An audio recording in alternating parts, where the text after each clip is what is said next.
Good evening. So happy to see you all.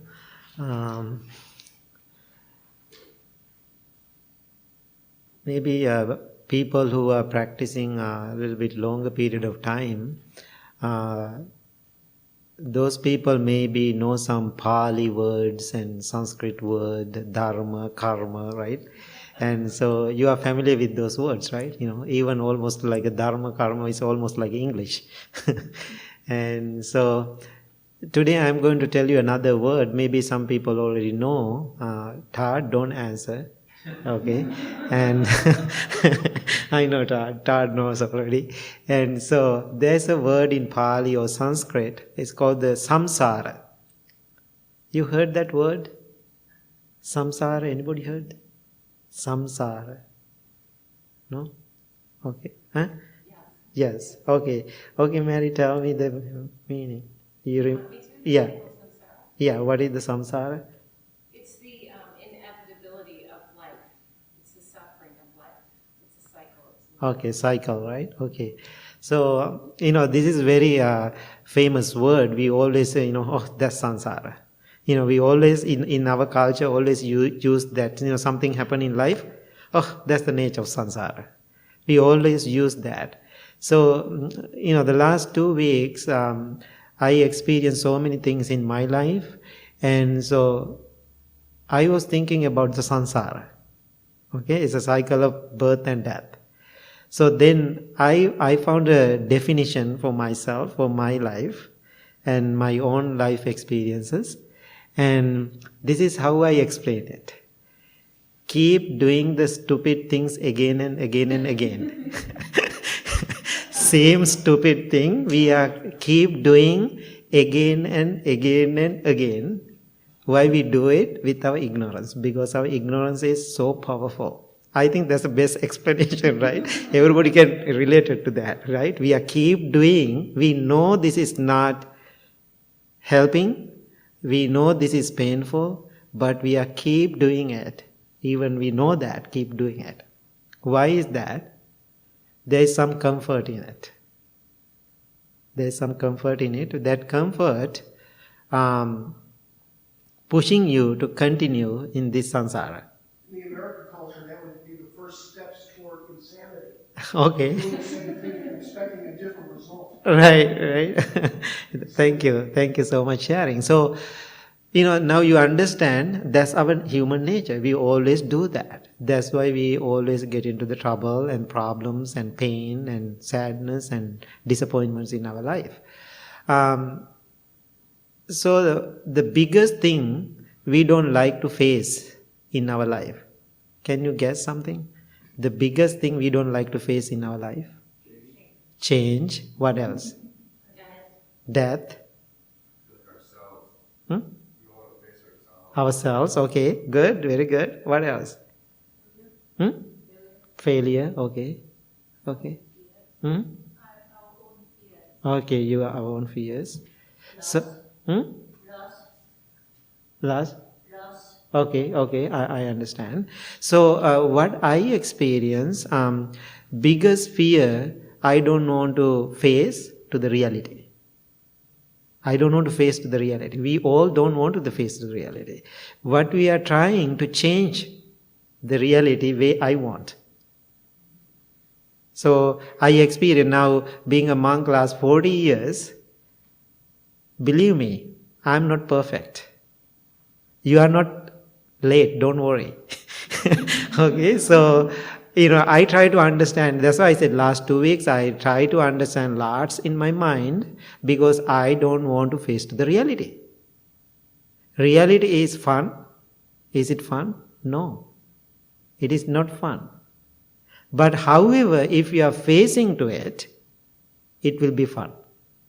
It will be wonderful. Other thing I experience in our life, in my life, I don't want to relate to you. Maybe whatever I talk today, it will relate to you. Okay, this is relate to me. I always looking for something to make myself happy. We all do, right? We always looking something to make myself happy. And so why we are keep searching? Because whatever we have in our life, we are not happy with. We are discontent. We are not satisfied. So then always we are believing something good in future. Something better in future. That's how whole world is moving, continuing. Because we all are believing that is the fuel, that is the energy to this continuation. We always believing something is there. The place we are going, place we are expecting, place we are wishing in our life, which is what? Unknown. Which is unknown, we don't know. But still we are trying to figure it out. Which is okay. But when we are in that kind of mindset, very difficult to face into the reality. Then, when you experience something inside us, then you are looking for answers. This is how I was looking for answers all my life. I figured it out. Last 2 weeks helped me to see everything different perspective. So, I always looking for something good in my life. I call something good. I'm looking for something good. When I'm looking for something good, what is next? No, there's something bad too. Right? If my goal is looking for something good, definitely something bad will come too. So in this existence, there's a duality. Always there's two. Always, that is the place I am stuck in now. Because always I am looking for something for fun. Then what will happen? When I don't get that fun part, then what is happening? Disappointment, sadness. So that's why I said there's a duality. Always we are in the extreme. Now when we are hungry, what we are thinking? I want to eat. Then how you feel when you eat? First you feel good. When it is, the too full, what do you feel? Bad. How many people after Thanksgiving complaining about it? I can see every Thanksgiving, people are so excited for the Thanksgiving. Then end of the Thanksgiving, they feel terrible and feel bad. That's my experience being here in Thanksgiving. So then you are thinking, after Thanksgiving, you are thinking, I don't want to eat. I don't want to eat. So then you are not eating, then there's a comfort. Why? Your stomach is feel good, comfortable. When you don't have food in your stomach, how you feel? You feel hungry. Is it fun? No, it isn't. Then whatever you do, that is happening in our life. So this is my experience. This is what I realize. So if I really want to be happy, I don't know the word for that. I had to use this whatever limited words. If I really want to figuring out what I had to do now, that's my question. I figure it out. I had to give up both. Without giving up both, there is no satisfaction. In spiritual satisfaction, inner satisfaction, I'm not talking about eating food, but inner satisfaction without giving both, we never get it. So one night, I couldn't sleep. So then I started to think about this, whatever I practiced many years and all those things. And so then I experienced the good thing about, I have all those things in my head. Stored. Being a monk many years and being in that, that journey, I have information. But information always processing physically or emotionally when we are going through something. So then I was so grateful, middle of night, I realized the best thing to give up. Usually when we give up, we love to give up. I'm going to give up. This is how we give up. Usually ordinary people like us, this is how we give up. I give up this, which means I go and grab this. That's how we give up.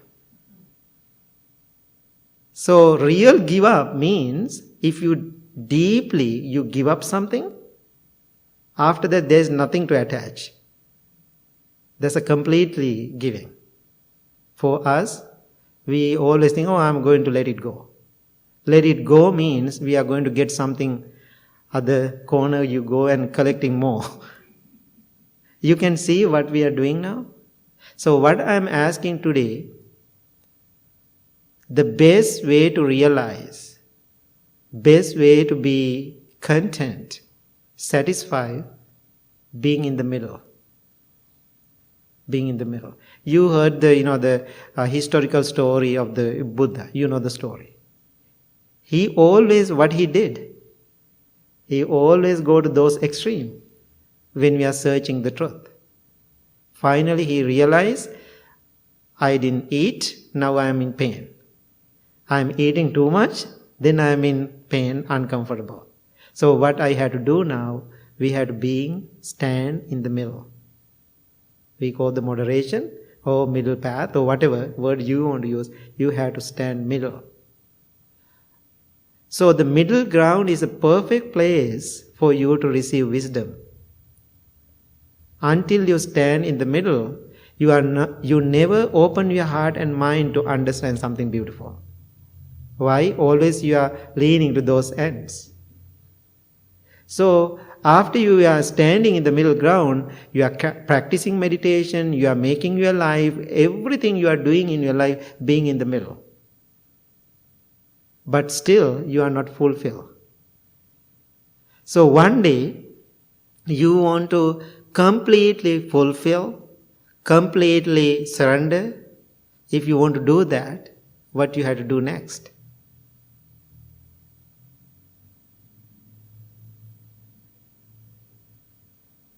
Any thoughts?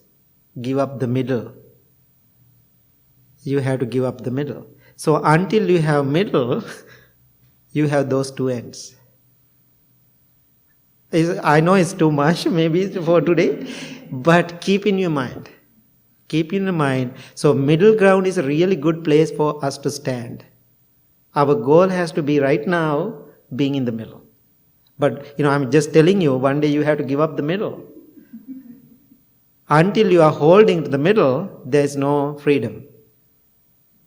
So, other good thing I realize in my life, letting go is the best practice. Then I realize the dark side of the letting go. Letting go means, for most of us, getting something into our life. I think why? Again, we are not ready to face to the reality. So I'm asking you now, I'm trying myself too, letting go means emotionally, physically, you can let go. That totally bond. Then you can say, after you do that, I love that person, I love the world, I care about the world. You can say all those words. But there's no bond. Because that bond is the attachment. So, then when we say,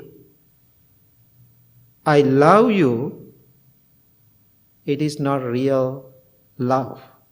But in the world, maybe it is real to the people. But the deep sense, it is not a love because it is conditioned. It is conditioned. So, I'm suggesting you to, I'm trying. How we have to work hard every single day to understand this reality, this truth, and find middle ground and get more wisdom. I think it is so challenging. Why it is challenging? Large emotional distraction in our lives. Then you are thinking, because I don't want to live with people. I don't want to have a family. I don't want to have nobody in my life. I go somewhere else. Then I don't want anything. I am free. I am just by myself. That doesn't work too. Okay, that doesn't work too. Then Buddha said, you fed up world with people, then you are thinking, I'm going somewhere else to live my life. But still you can be lonely, by yourself. Buddha said, even you go by yourself, there's a second person. Who is the second person according to the Buddha's teaching? The second person is there. Even you are middle of the forest by yourself, to be lonely yourself, by yourself, but there's a second person, Buddha said. Who is the person? Your desire, your attachment is the second person. More than being with another person, that one harming us more than that. Why? Day and night, morning and days, every minute we are worrying about it. We are sad. So, any thoughts? Yeah. If we can learn to not to expect the result, we can separate ourselves from the result of any act. And if we can actually perform that act in loving kindness or in our concept of a higher power, then we can let the result go. Right. Yeah, exactly. Yeah, that's what we had to do. The letting go, even the result. That's why I said, the good and bad, both we had to let go. It's hard, yeah. But the middle, where you've got the garden movement, you try to fix the middle. When we get rid of the middle, that's the bit I just kind of... Yes, I'm not going to explain that one today. If I'm going to explain that, what is after that, you are going to go crazy. Right? It's too much to handle. But right now, being in the middle ground is the best thing to do. Right? Now think about it. That's a really good. Now we are thinking, what is next? Right? I understand. I'm totally respect, what you ask. I'm so grateful. But same time, we can learn from that. I know I can explain that too, because I'm not there too. But I can, feeling my senses, my experience, I can say something. But it is too much for you to, for people to handle. But it will come later. Just keep coming to the Blue Lotus. All the answers will come in the right time. So right now, goal has to be how I am going to stand in the middle without going to those extremes. Right? So now think about somebody said, you are beautiful. You are so happy. Somebody said, you are ugly. Then you are unhappy. If somebody said, you are beautiful or ugly or great, doesn't matter. Just, okay. Right? I remember, I don't know to say the name, one of our long-time friends, and now he's not coming to the temple. Bhikkhuni knows him really well. One day he asked me to come to his house. I was almost in Chicago. That person was almost in, Wisconsin area, Bhikkhuni. So he called me and said, Bhante, I'm emotionally overwhelmed. I really want to see you. Please come to my house. I don't have a car. I said, okay, thank you so much for calling me, but I cannot. I'm in Chicago right now. I'm ready for my workshop. It's a couple of hours to get there. I asked him, what's going on? Nothing much. Emotionally, I feel drained. I said, I'm very sorry, my friend. I cannot make it today because it's not urgent. You can handle. You have practice. You have teaching. He was so upset with me. He said, you are the most unkind monk I ever met. And he hung up the phone. So I'm almost ready to teach loving kindness workshop. And so, I have to start now. Now think about in that moment, I start to laugh myself because I didn't have time to even say a word. Because he hung up the phone. I just laughed the phone. And so then 2 weeks or 3 weeks later, I'm doing meditation here. I can see this person sitting in front of me. I have all those stories with people, right? And so it's totally fine with me. Then he came to me and said, oh, I want to apologize. I was so mean to you. I said, really? You are not mean to me. You are mean to yourself.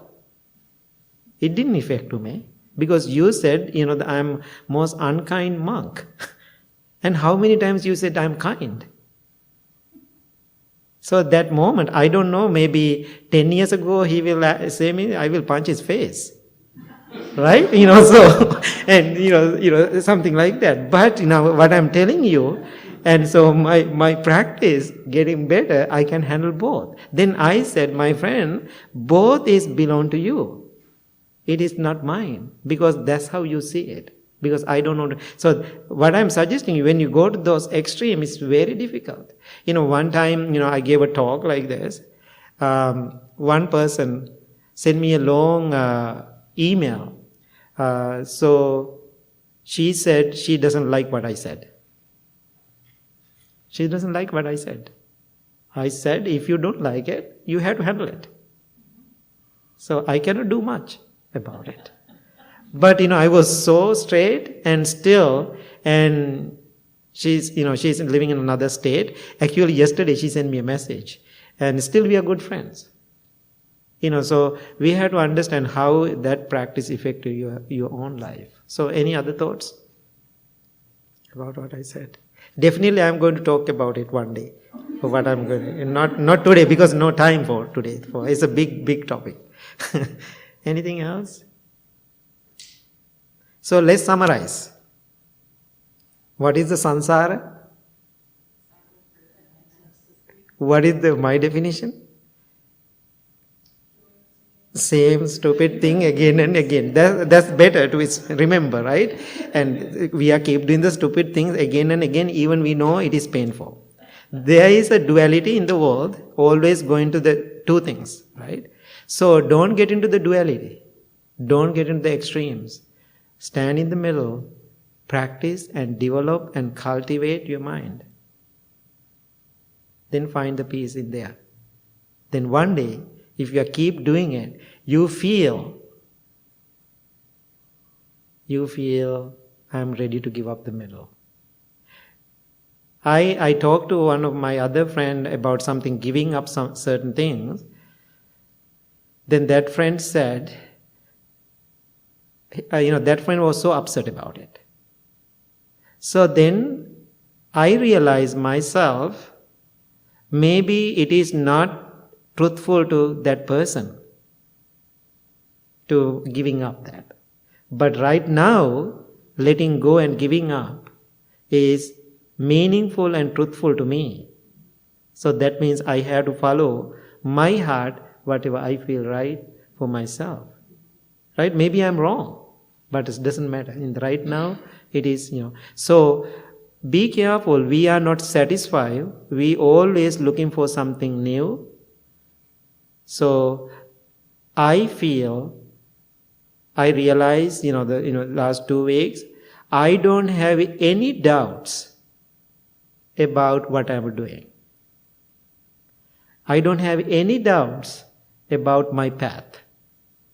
I don't have any doubts what I'm, this journey as a monk or doing the spiritual work, I feel I'm going right direction.